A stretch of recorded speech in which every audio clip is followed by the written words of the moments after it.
Chicos, ¿pudieron leer algo? Por lo menos recibieron. Sí. Recibir, sí. ¿Cargaron aunque sea el teórico? Sí.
Bueno chicos, en el teórico este que les mandé, ustedes ven en la primera página, bueno, el título dice método de utilización de materiales de laboratorio, pero ahí tiene un pequeño resumen de algunas condiciones.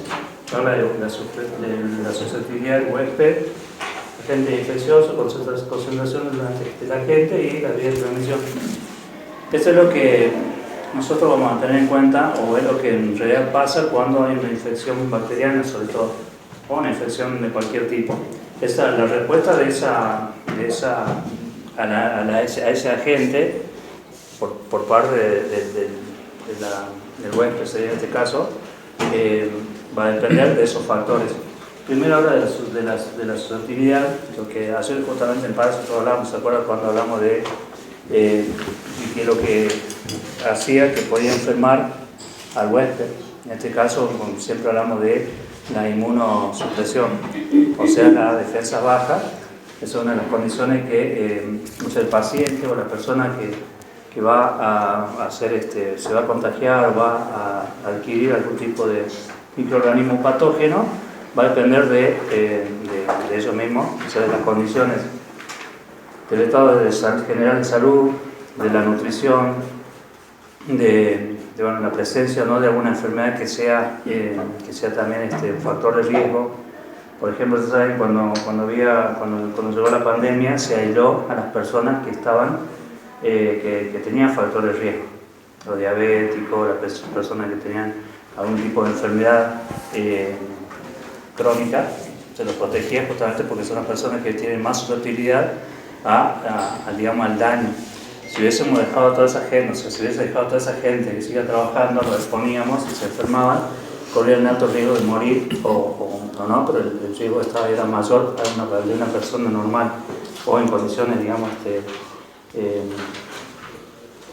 que puede enfrentar, en ese caso, la infección del virus.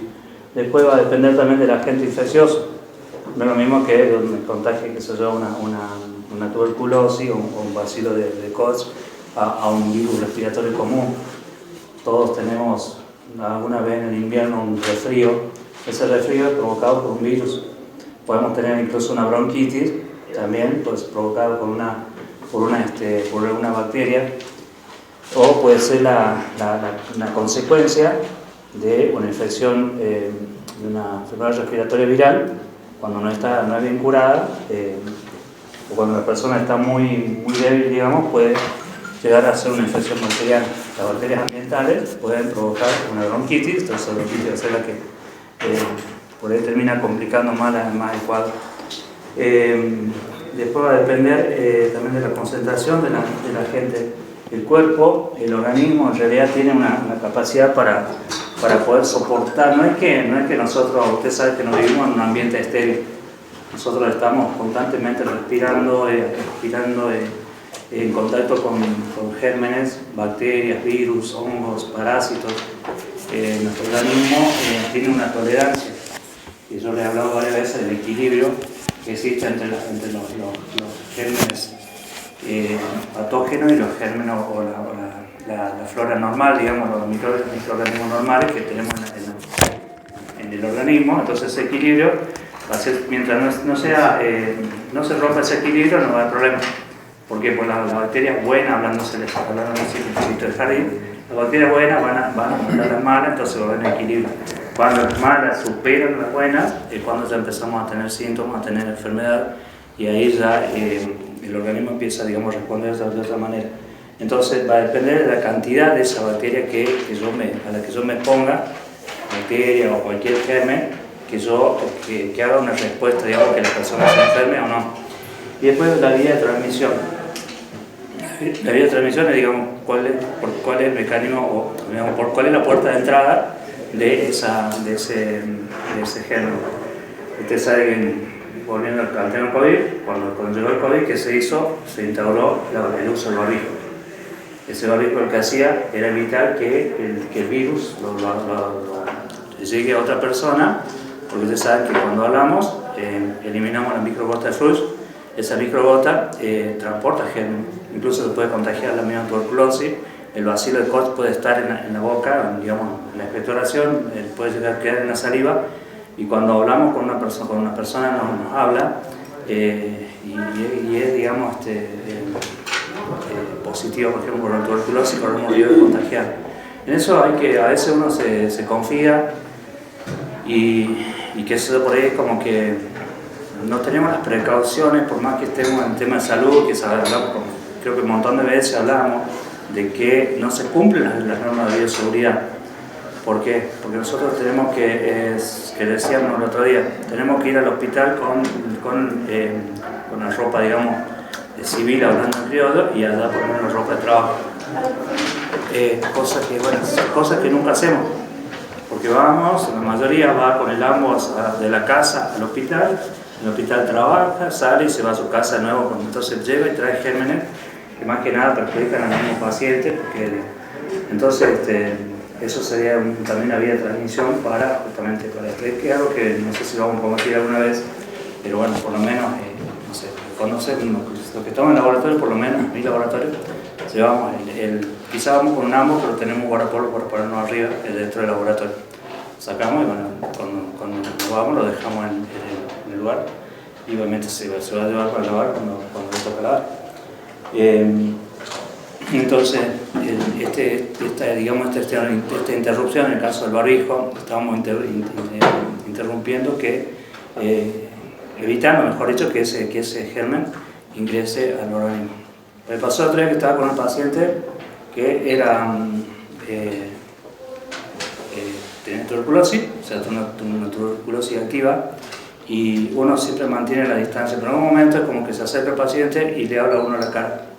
Entonces uno que ya sabe cuál es el mecanismo, uno ya como que se queda conmigo porque yo no estaba con barbijo, ella tampoco estaba con barbijo, y sabemos que no sabía. Después cuando iba a la vaciloscopia positiva, o pasa por ejemplo también que me piden un hisopado y yo le he hecho la extracción antes al paciente, el paciente me habló y yo no tenía el barbijo tampoco. Entonces cosas que le doy el ejemplo de que lo que no hay que hacer, lamentablemente a veces hacemos o decimos una cosa y hacemos otra, entonces yo creo que hay que corregirlo.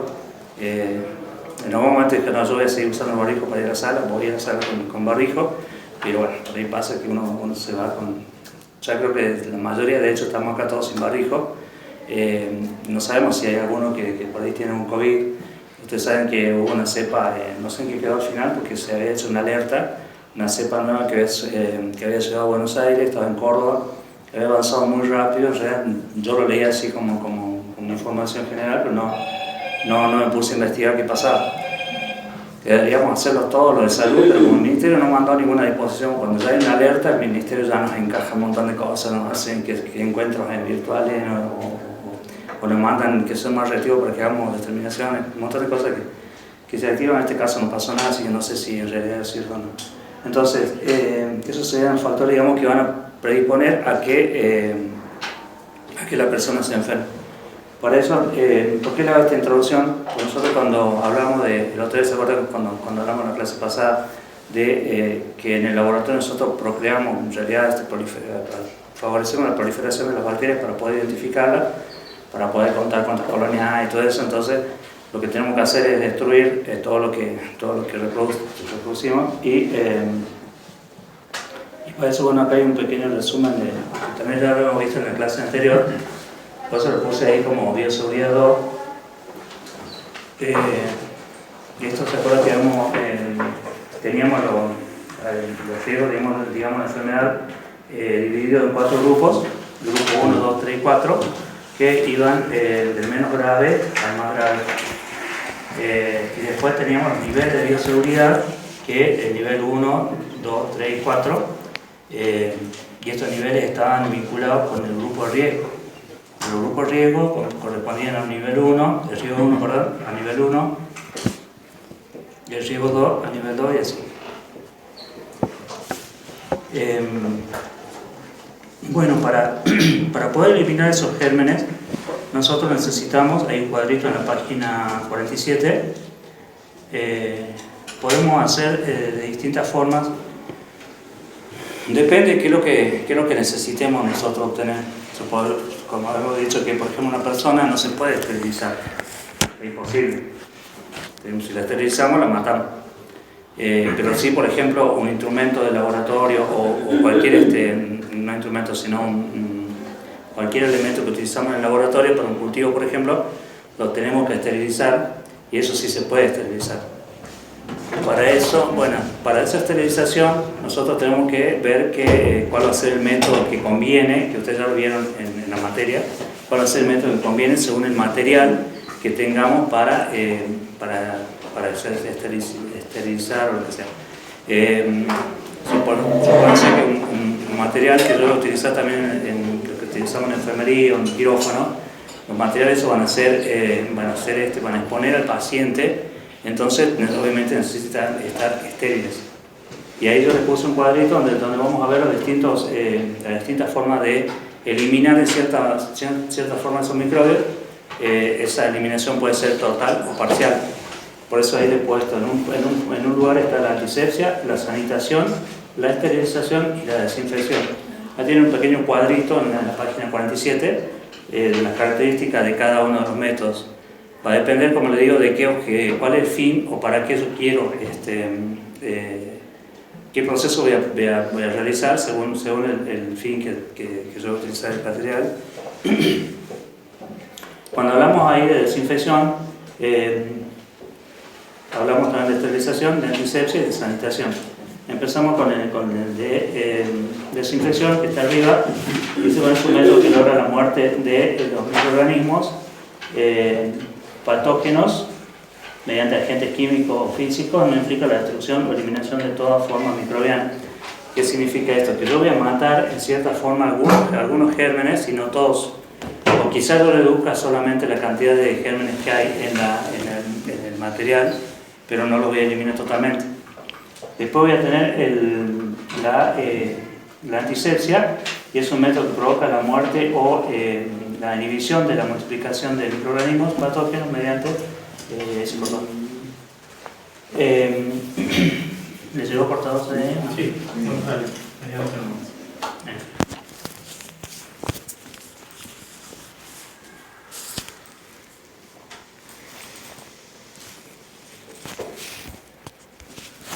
Si quieren anotarlo, mediante sustancias químicas, o si no, ahí en el cuadrito, y lo pueden, quedó ahí escondido.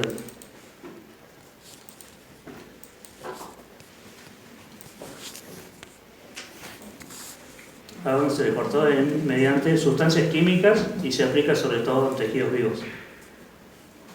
¿Está? ¿No siguen o no? En antisepsia. ¿Y se aplica? Sobre tejidos vivos. Se aplica sobre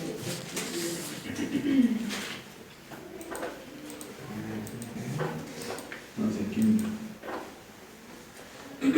Si no, viste la edición, ahí está. Entonces, cuando hablamos de antisepsia, nosotros vamos a hablar más que nada de, supóngase que yo voy a generar voy a hacer una cirugía. Para esa cirugía yo le tengo que eliminar todos los gérmenes que están, digamos, entonces yo le voy a hacer la antisepsia, ¿sí? ¿Y cuál es lo contrario a la antisepsia? La sepsis o la sepsia. Cuando te dicen que por ejemplo, hay una sepsis, en el caso de una persona, significa que tiene presencia de gérmenes.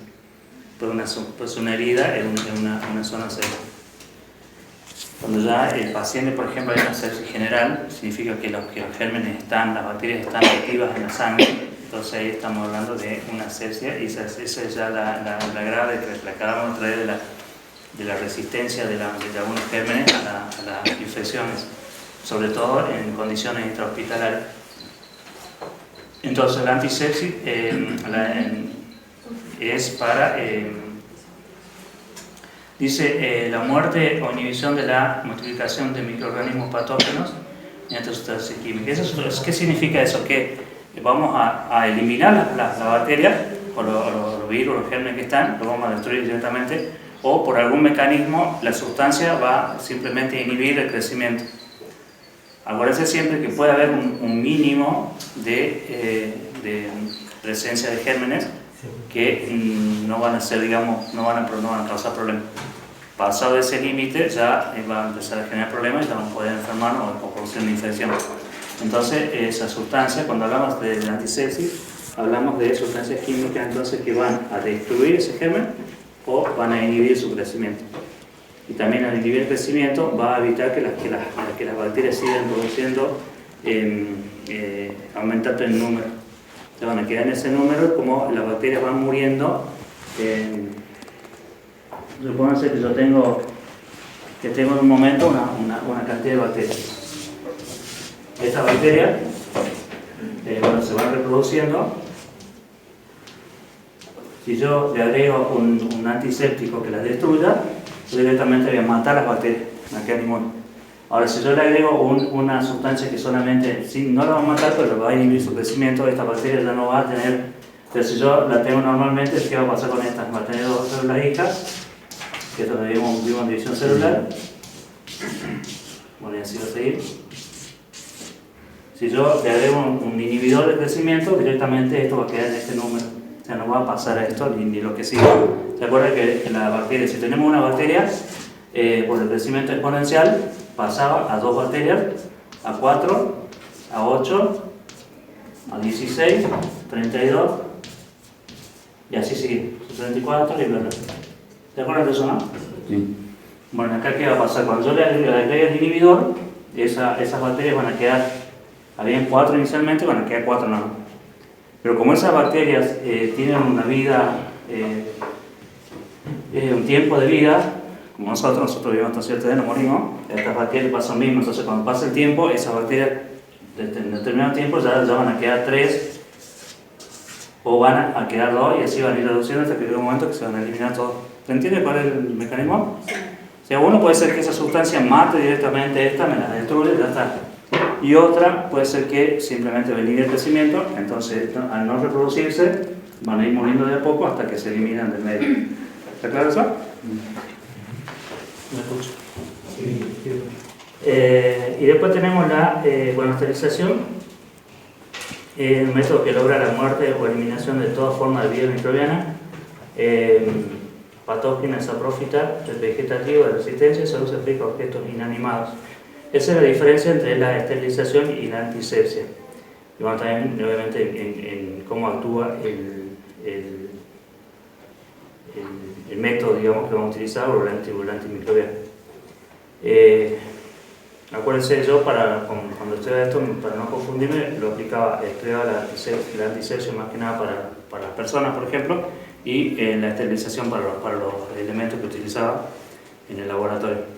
O por ejemplo, en un quirófano, yo necesito que ese material para hacer la cirugía esté totalmente estéril. ¿Qué significa? Que no tenga presencia ni siquiera, como en el caso que estas bacterias se inhibió el crecimiento, pero están presentes.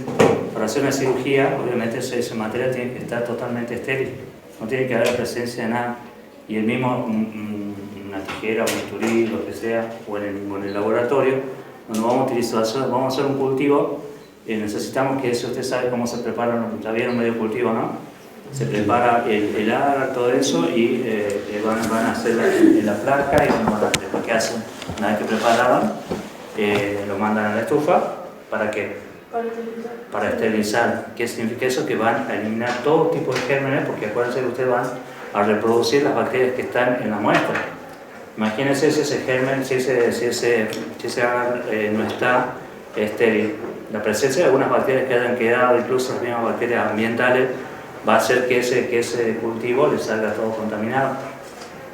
Y si ustedes no tienen mucha cancha, pueden llegar a cometer el error de dar algún resultado de la presencia de una bacteria, llegar a una bacteria ambiental, o les va a hacer perder el trabajo. Y de hecho pasa, a pesar de que saben, a veces pasa que se contamina de alguna forma porque no se trabajó bien, que no se esterilizó el material, porque no se hizo la esterilización del medio de cultivo, porque no se trabajó en condiciones de esterilidad, etc. Cualquier factor, obviamente humano, que puede ser evitable, que pasa en cualquier laboratorio, entonces es lo que tenemos que evitar que pase.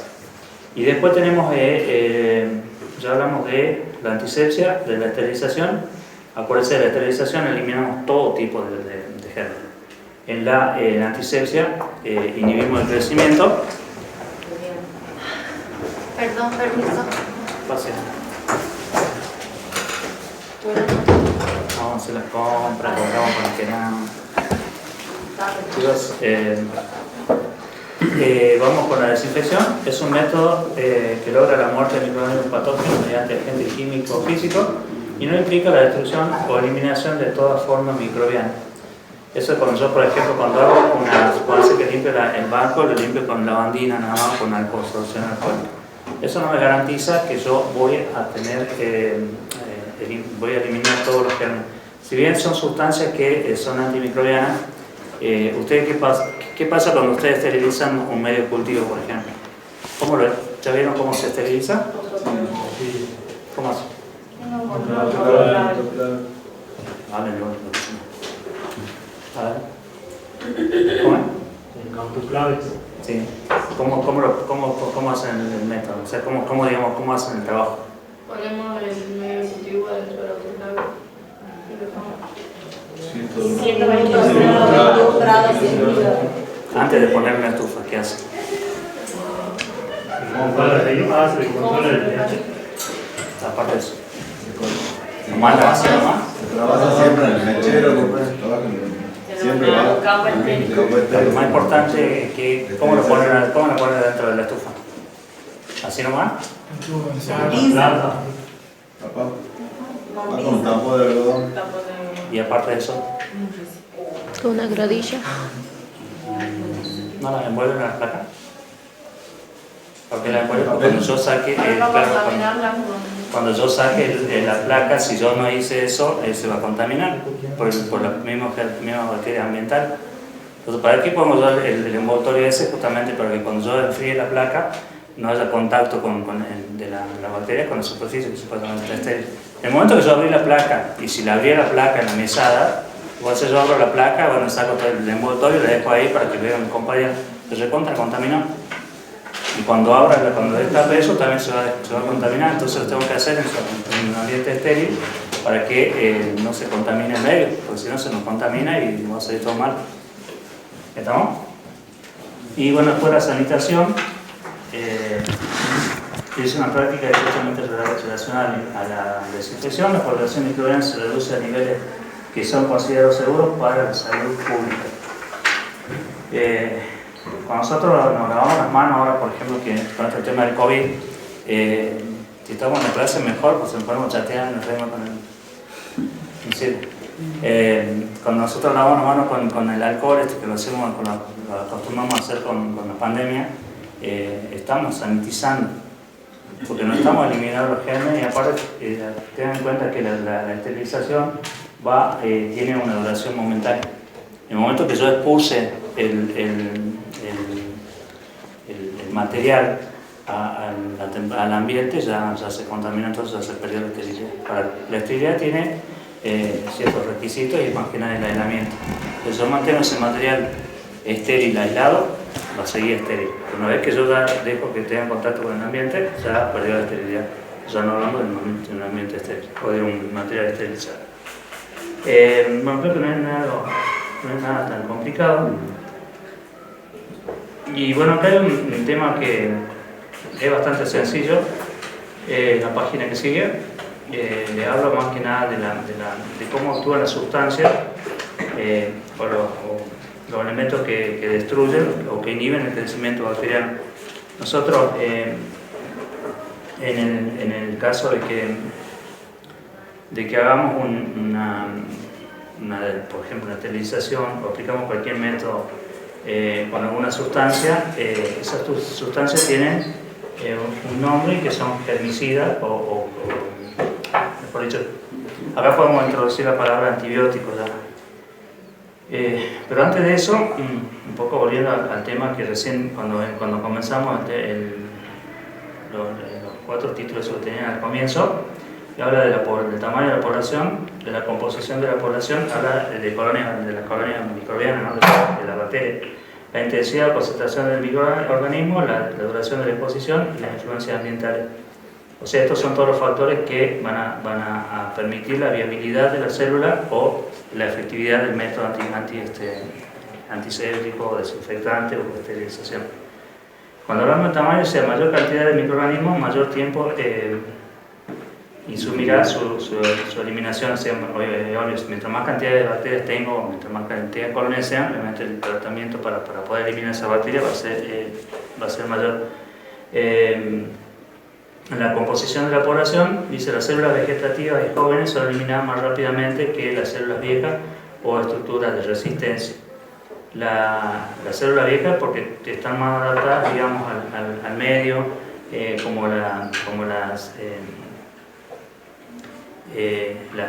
tipos de esporas, o sea, las células que están recubiertas por algún tipo de de cobertura o de redundancia que le permite, digamos, mayor viabilidad a la célula. La intensidad o concentración del microorganismo, dice en la mayoría de los casos, a mayor intensidad o concentración, mayor tasa de muerte o reducción. Esto es porque, o sea, cuando las bacterias están amontonadas, compiten entre ellas por los nutrientes, por distintos factores, entonces hace que al combatir entre ellas se vayan destruyendo. De esa forma seríamos más, mientras más amontonadas están a los inferiores, son menos viables, digamos. La duración de la exposición, a mayor exposición, mayor tasa de muerte. Obviamente, si supóngase que yo quiero desinfectar una mesada y yo le voy a pasar, ¿con qué voy a desinfectar? Con alcohol 70%, con alguna sustancia desinfectante, con lavandina. Si yo le paso, por suponerse, le paso un trapo húmedo con lavandina y lo seco, la probabilidad de que queden bacterias vivas es alta. Si yo le paso a la mesada el trapo húmedo, la rejilla, lo que sea, dejo actuar un tiempo, estoy dando el tiempo que esa bacteria sea expuesta al desinfectante. El desinfectante, depende de qué propiedades tengan, por lo general son oxidantes, entonces van a actuar sobre la membrana celular y la van a destruir, y obviamente así vamos a ir eliminándola. Pero si yo hago una desinfección rápida, no estoy garantizando que se mueran todas las bacterias, porque con limpiarla, o sea, con pasarle la rejilla, por ejemplo, no me garantiza que todas las bacterias vayan a morir. Después las influencias ambientales, van a tener pH, y sea a menor pH es más rápido la tasa de muerte, y a mayor concentración de materia orgánica se necesita más tiempo para lograr la muerte. En este caso hay como interferencia, digamos, si hay mucha sustancia orgánica, va a ser más difícil de eliminar las bacterias, porque el antiséptico o el desinfectante le va a ser más difícil, digamos, llegar a la bacteria que está digamos, patógena, o a la que yo quiero eliminar del medio.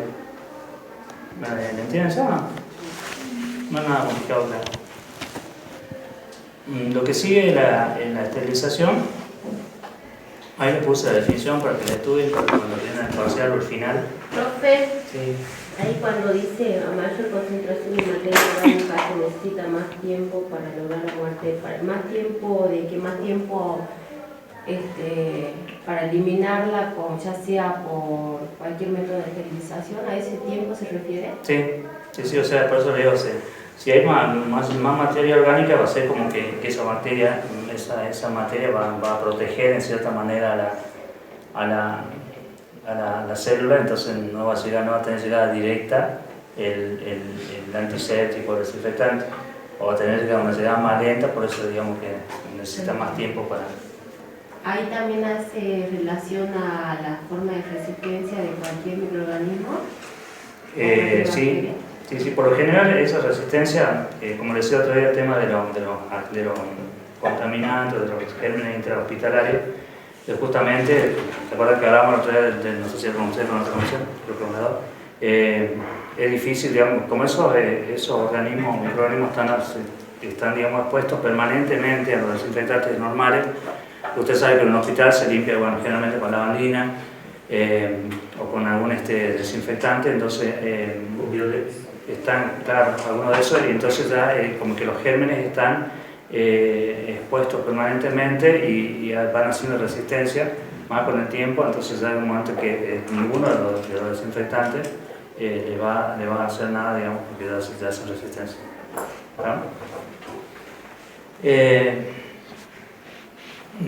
Bueno, después acá tienen la definición de esterilización, un poco lo que le daba hace un rato. La técnica consiste en la eliminación total de microorganismos, más de lo que vimos hace un rato. Estos microorganismos pueden ser bacterias, virus, hongos y la forma de resistencia de los objetos inanimados. Por lo tanto, la esterilización supone el más alto nivel de seguridad de la destrucción de microorganismos. O sea, de estos 4 métodos que vimos, el que más cantidad de gérmenes elimina, en realidad el total de gérmenes, es la esterilización. Esta es una pregunta del parcial. ¿Cuál de los métodos es más efectivo en la eliminación de los gérmenes de la superficie o Creo que había una pregunta porque hice una pregunta de que la esterilización era el mejor método para curar una herida. Una pregunta retonta y sin embargo me acuerdo que la mayoría había contestado mal. ¿Es un buen método para la herida? No, por la herida se practica un método de antisepsia. Bueno, si tiene para leerlo. Bueno, ¿y cuáles son los mecanismos? Ustedes que van a trabajar en el laboratorio directamente de esos 4 métodos, los servir como para que tengan una idea de lo que existe, que sí existe, pero ¿ustedes cuál de esos 4 métodos van a aplicar en el laboratorio? ¿El físico? No, pero ¿cuál de los 4? ¿Esterilización, desinfección, sanitación o desinfección? Esterilización. ¿O antisepsia? ¿Cuál? Esterilización. ¿Cuál? Fuerte. Desinfección. Y esterilización.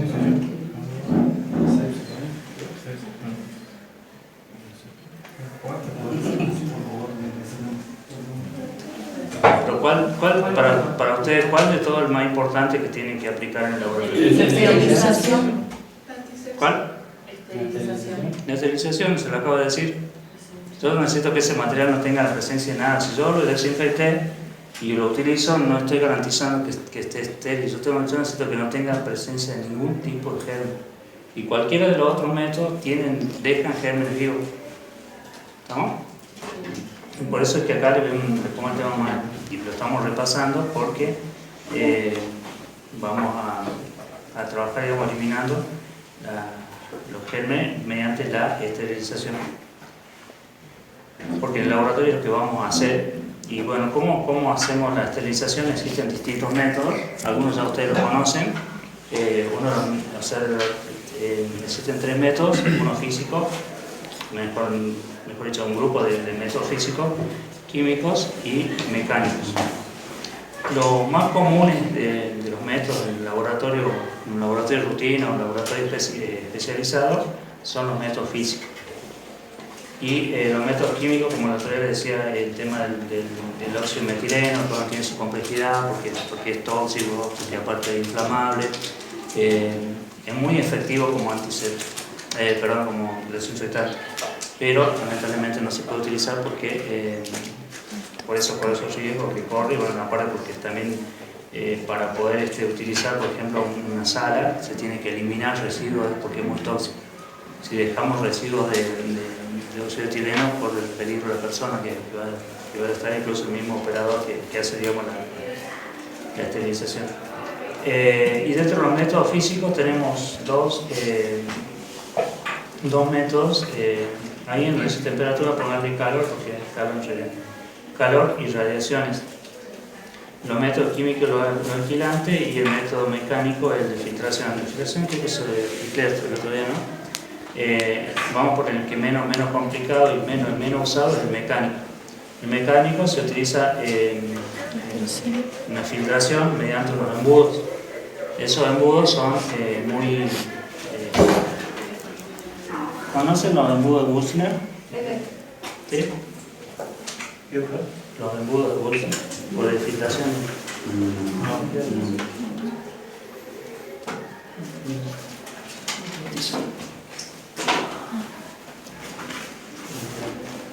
Non il peso sta proprio non scritto. Son algo así. Bueno, sos un desastre dibujando, ¿sí? No me critiquen.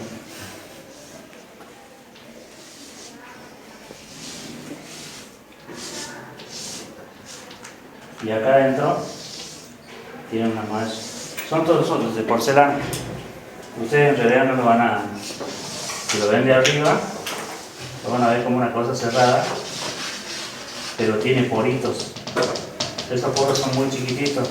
Imagínense que tienen que filtrar la bacteria. Entonces yo cuando le agrego, por ejemplo, si quiero esterilizar un líquido, lo paso por el filtro. El filtro ese va a depender de los poros, del tamaño de los poros, y esos poritos van a hacer que van a retener las bacterias y van a dejar pasar el líquido libre. De esa forma estoy eliminando la bacteria que está contaminando el líquido. Son más que nada para, obviamente, si vamos a hacer una filtración, son líquidos.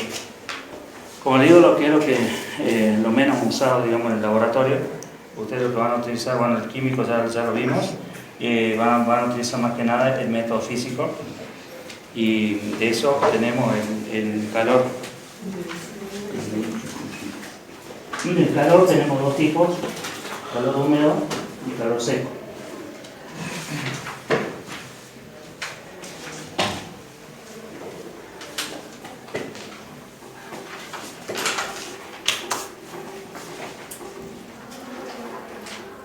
Bueno, ahí tienen un poquito la explicación de cómo actúan cómo actúa el mecanismo, o sea, cómo el mecanismo de destrucción en el método físico. Supervivencia de los microorganismos, temperatura máxima y temperatura mínima. ¿Qué significa eso? Que los microorganismos tienen un rango de temperatura en el que van a poder sobrevivir.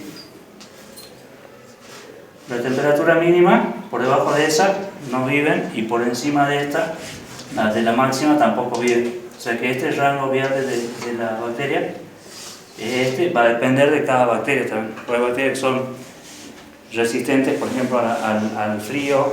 Hay bacterias que son resistentes al calor. Incluso se han encontrado bacterias que en los volcanes, ustedes saben que los volcanes tienen temperaturas de más de 1000 grados, están en estado de ignición. Incluso hay bacterias que resisten esas temperaturas.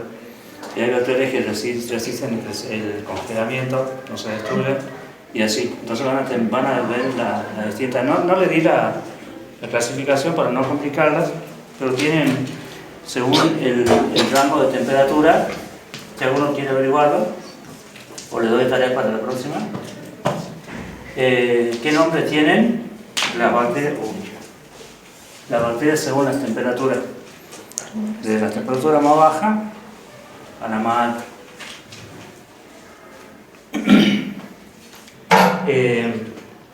Bueno, ¿qué es lo que hace esto? Bueno, después la temperatura óptima, dice actividad enzimática óptima, velocidad de crecimiento, mayor temperatura, mayor naturalización proteica. ¿Qué significa ese cuadrito?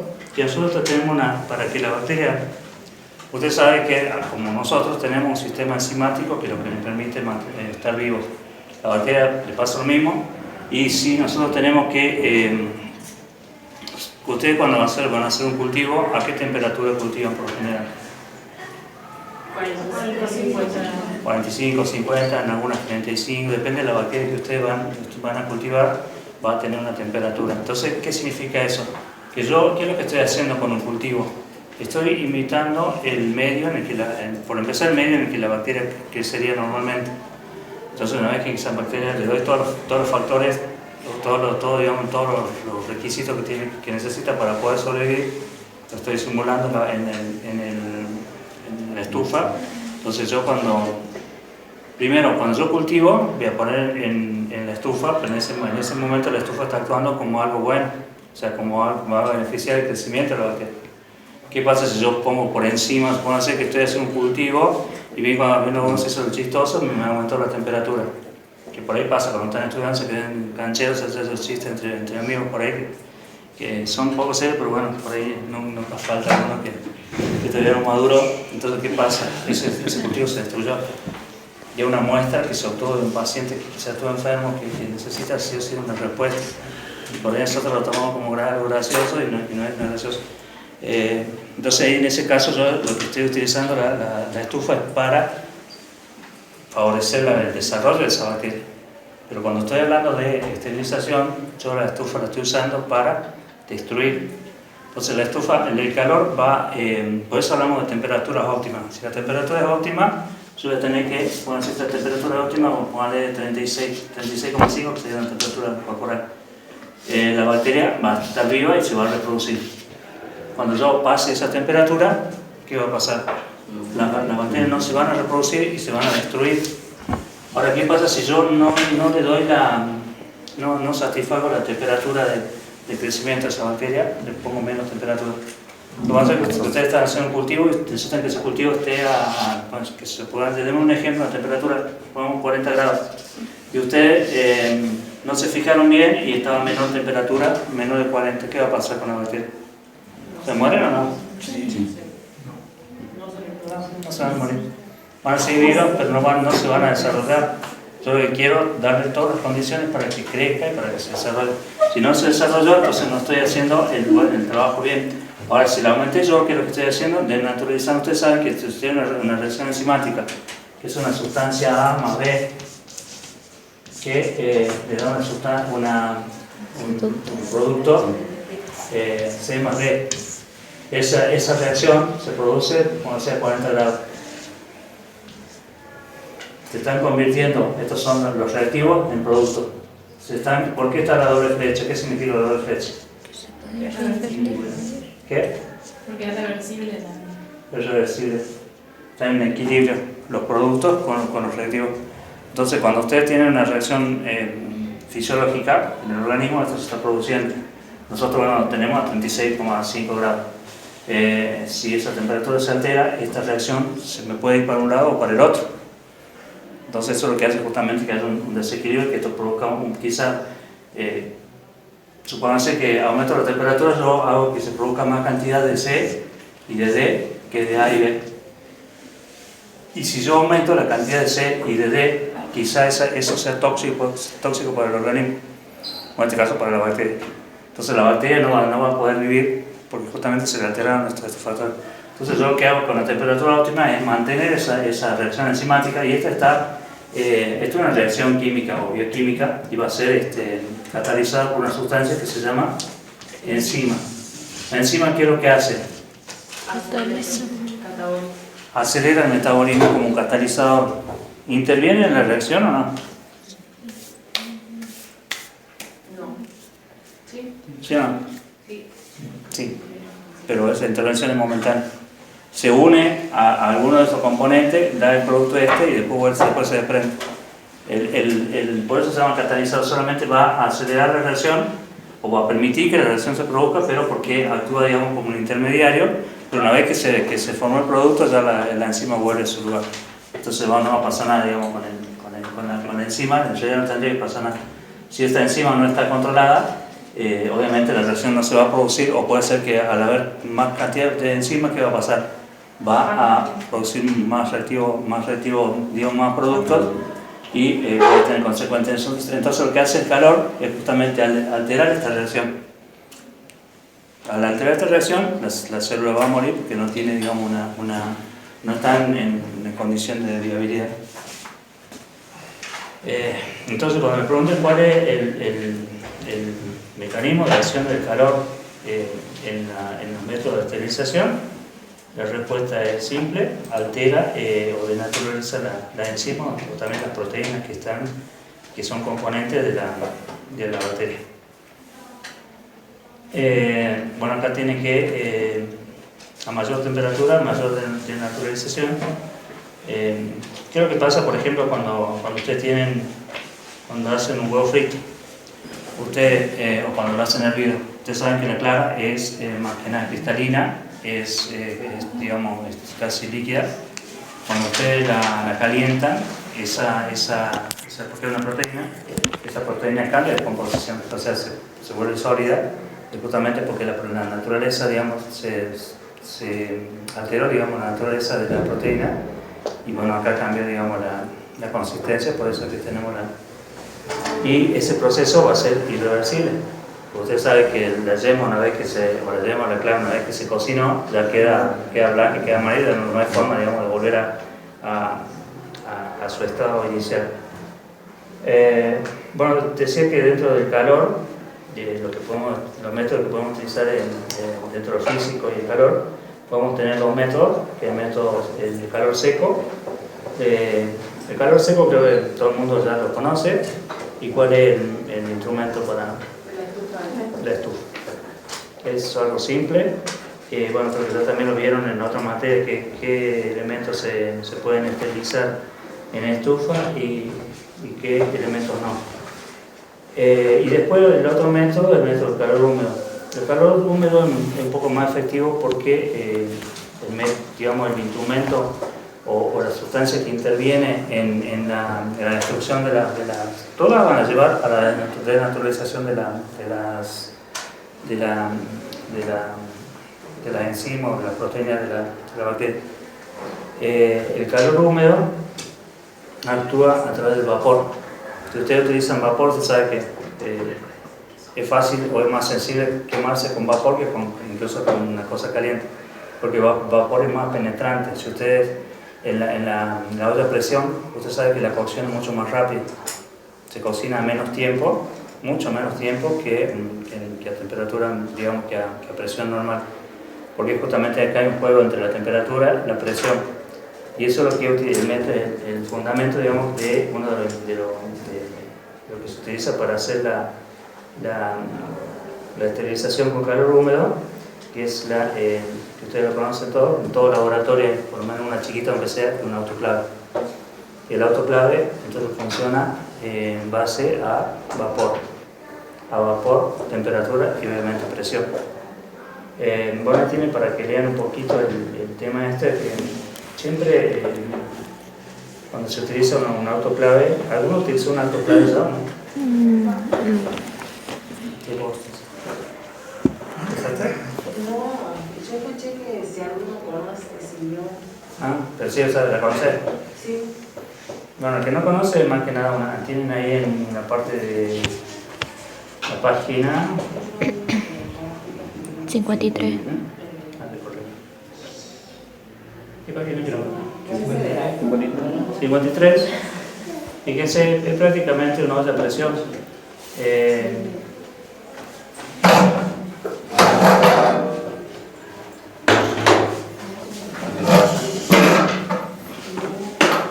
¿Tienen todo el esquema del autoclave? La página 53. Sí. Fíjense, ahí está en la línea roja en qué dirección va el vapor, que hay un regulador de presión. Entonces todos los accesorios que permiten, ese dibujo se lo puse así como acostado, pero en realidad bien parado, porque la tapa está en la parte de arriba, lo que dice puerta sería de la parte de arriba. Necesitamos sí un termómetro, porque el autoclave se programa a una temperatura determinada según el material que queramos esterilizar. Después tenemos dice la válvula automática de expulsión, que es controlada mediante termostato y se cierra al entrar en contacto con vapor de agua cuando el aire se agota. ¿Qué es lo que se hace? Se puede hacer que está vacía, todavía no la puedes utilizar, se empieza a mandar vapor al autoclave, digamos, por la parte de adentro, hasta que llega un momento que se llena el vapor y hay que hacer o sea, el vapor que está en exceso se tiene que eliminar, y se elimina por la parte, fíjense que ahí tiene un manómetro y tiene lo que dice válvula de seguridad. Esa válvula de seguridad regula, digamos, la presión de vapor para que no explote, porque si nosotros no controlamos la válvula, que ha pasado, hubo varios accidentes porque se olvidaron de cerrar la válvula de seguridad, que es la famosa espita, y al no abrirla se produce, digamos, una bomba prácticamente, porque la presión del vapor es tan fuerte que destruye la cámara, eso que incluso queda de metal, y puede, digamos, producir accidentes graves. Fíjense ahí cómo es el circuito del vapor. Acá tienen el Meyer que está acá, el frasquito ese que está ahí adentro, o si no saben qué es un Meyer, es, digamos, el material que yo quiero esterilizar. En este caso supongo que tiene ahí un medio de cultivo para esterilizar, y está el control del aire, todo esto tienen en la gráfica, no es tan difícil, cualquier duda pregunto. Acá tienen un poquito un resumen de lo que es el calor seco, el calor húmedo, para que lo lean, no es tan difícil. Este cuadrito que está en la página 55, ahí yo le puse algunos textos para que lean, para que tengan un poco más de información, pero como sé que ustedes ya vieron la materia, ya un montón ¿en qué material vieron esto? Medio indiscutible. En este cuadrito, fíjense que tienen el método, un comentario y uso, Fíjense que está en incineración, más o menos una descripción, y para qué se usa el flameado calor directo. Tenemos después los hornos de esterilidad, estufa o horno caliente, ¿verdad? Con un pequeño cuadrito, y después tiene una explicación de cómo actúa la temperatura. También está el calor húmedo, todo en ese pequeño resumen. Entonces decíamos que tenemos los distintos métodos químicos, físicos y el mecánico. Dentro del químico hemos hecho el óxido de etileno o sustancias alquilantes. Después en el método físico tenemos calor húmedo y calor seco, y también tenemos radiación.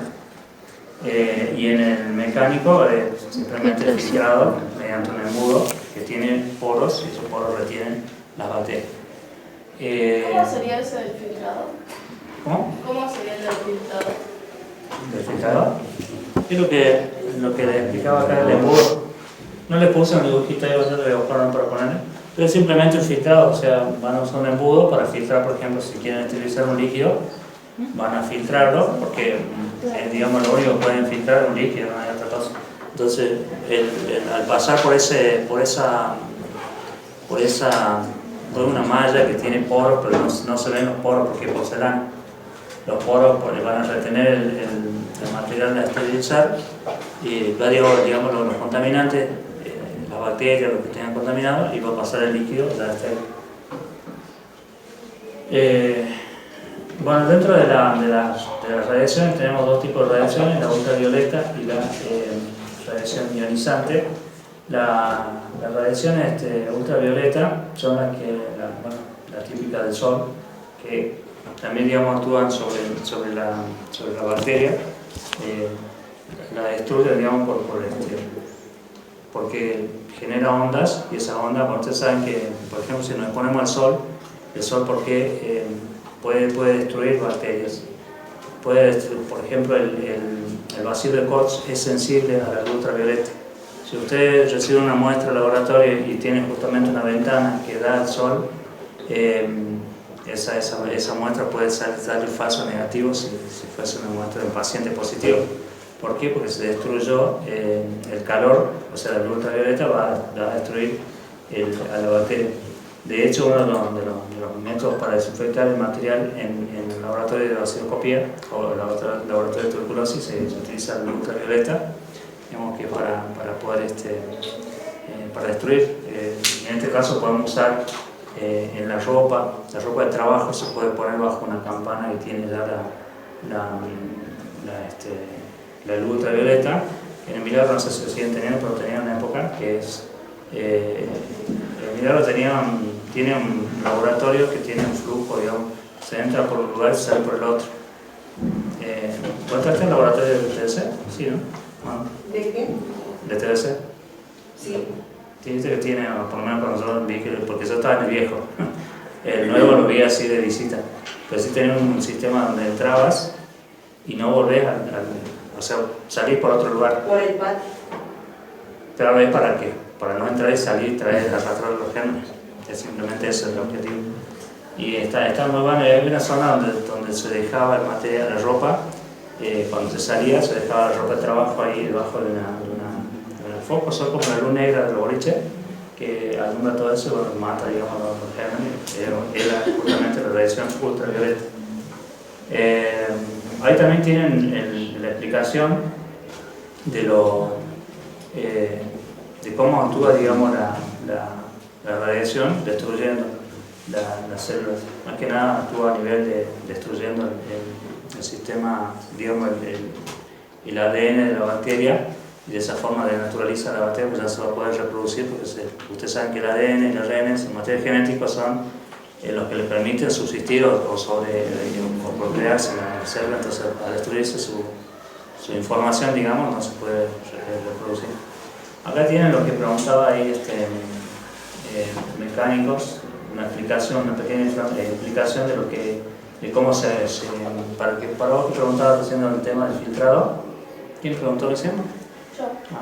Ahí tenés en la página 58 un pequeño resumen de cómo es el método mecánico para la esterilización. Ves que ahí te habla de la porosidad del filtro, la carga eléctrica del material filtrante, se lo dejo para que lo lean. Ahora cuando hablamos de... Bueno, hasta el final tiene todo para leerlo. Y un poco hacerlo de resumir cuáles son los métodos, los fundamentos, se los dejo ahí para que ustedes lo profundicen. Estudiarlo bien, leerlo bien, porque esos son los del examen si no entienden algo, pero acá me fui para adelante porque quería el último tema que tengo para hoy, que es las sustancias que pueden destruir los gérmenes. Y ustedes habrán escuchado hablar de germicidas en la página 48, que dice un biocida o germicida son sustancias que destruyen todo tipo de microorganismos. Cuando termina en sida significa que lo mata, ¿sí? Cuando termina estático significa que inhibe el crecimiento. Esa sustancia que yo decía ahí, ¿qué sería entonces? Si yo digo que ahí no nos mata. Detiene el crecimiento. ¿Cómo se llama? Estático. Y si sería, por ejemplo, que mata bacterias. Biocida. ¿Ah? El biocida. Germicida.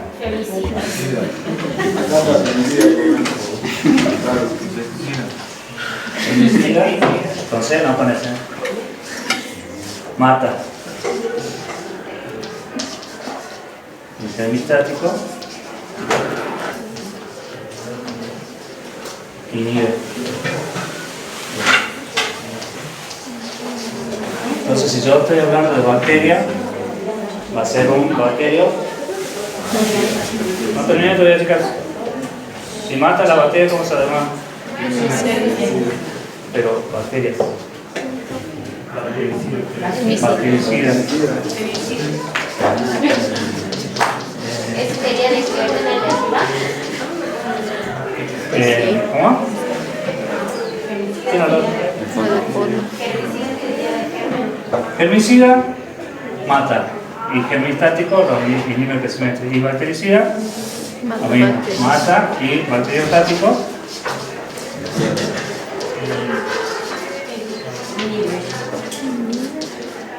¿qué hace el bacteriostático? Inhibe el crecimiento.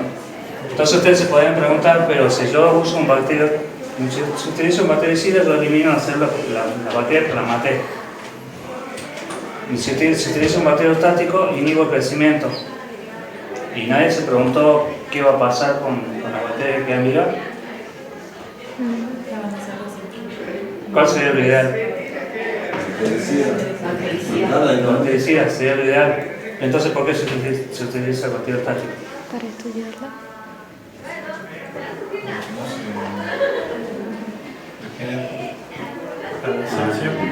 Por lo que le expliqué hace un rato, el bacteriostático inhibe el crecimiento de la bacteria.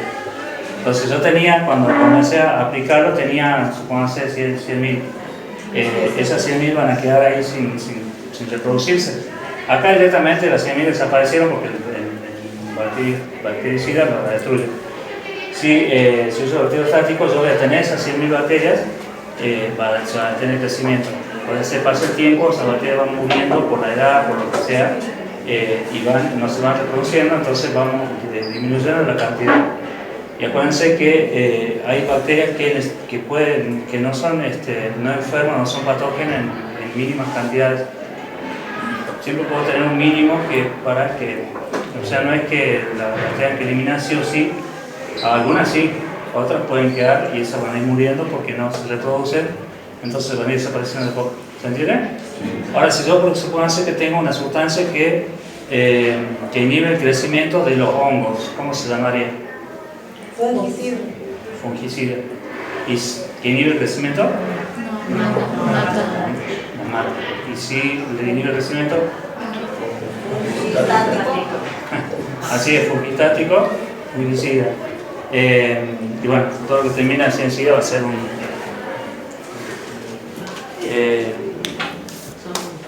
¿Alguna pregunta, chicos? Creo que eso la diferencia entre que si es fungicida o fungitático, bacteriostático o bactericida es simplemente esa, y es lo que quiero que tengan bien claro. Cuando hablamos de germicida o de bactericida o de fungicida, lo que sea, va a ser matar directamente la bacteria, el parásito, lo que sea. Bueno, eso es más o menos lo que tengo en teórico.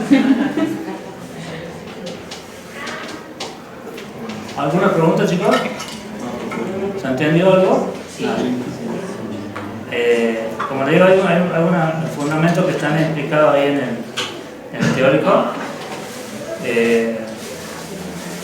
Se lo dejo para que lo lean y lo libero un ratito porque no sé quién les faltó ver el parcial. Quédense solamente lo que faltó del parcial, eso se lo paso. Y nos vemos en la próxima clase.